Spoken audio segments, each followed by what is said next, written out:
Morning, and welcome to Morning Gospel Fuel with Mr. G. It is Monday, August 16th, the 20th Monday of Ordinary Time, and it is the feast day of Saint Stephen of Hungary, who is also known as King Saint Stephen, and he was the last Grand Prince of the Hungarians in the late 900s and early 1000s. He had a huge influence on promoting Christianity throughout Western Europe during his time. We had a very close relationship with the popes, and he helped spread that Christianity by establishing churches and monasteries and stuff like that. So he had a great influence on that, and he is the patron saint of Hungary. Today's gospel is from Matthew chapter 19, verses 16 through 22. Let's begin in the name of the Father, Son, and Spirit. Amen.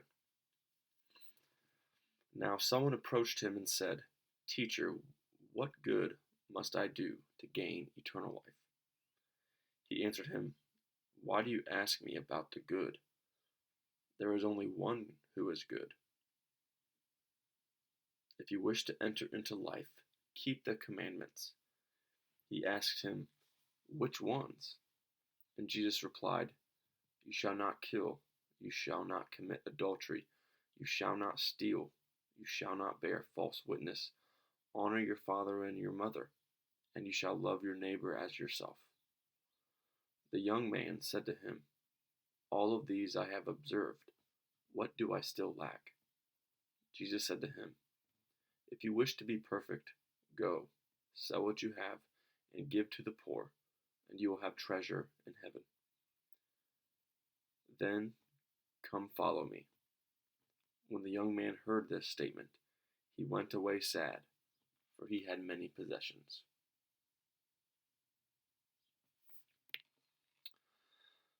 Okay, so we've got the rich young man, in which he is trying to learn and understand what he must do to gain eternal life, because that should be the goal of every single one of us.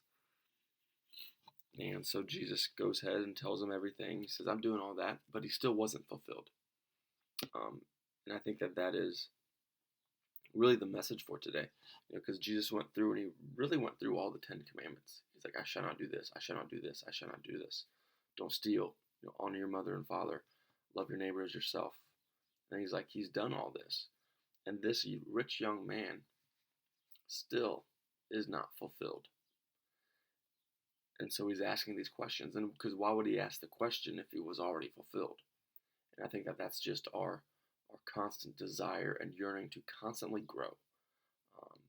Grow in our faith, grow in our relationships, grow in our career, whatever it is. It's built never to be, not to ever be satisfied, I guess. We're always looking to grow in some way, shape, or form. And unfortunately, the world thinks that always means in your career and money. But that's not what, clearly, that this man is not seeking that, because he's already rich and he's still not satisfied. And so then Jesus tells him, that he must sell everything that he has and give to the poor. So Jesus knows our hearts. He knows our deepest desires. He knows where we need our biggest healing within. And this is why Jesus tells the rich young man to sell all that he's got, because he knows he's holding on so much and treating like his money like a god. And maybe it's not money for you or I, but there's something that we're holding on to that Jesus wants us to let go of, so that we can become closer and more attuned to him, so that we can, which is pretty much just full submittance to whatever Jesus wants us to do. And because it's not always going to be easy. And I think that's why a lot of people refuse to let go of certain things, because it's hard. It is hard, and we like being comfortable. But at the same time, we need to grow. There's a common phrase that I listened to, a motivational video, that says, "If you're not growing, you're dying." and there's no in between. Whether you're growing in your marriage, you're growing in your career, you're growing with your faith.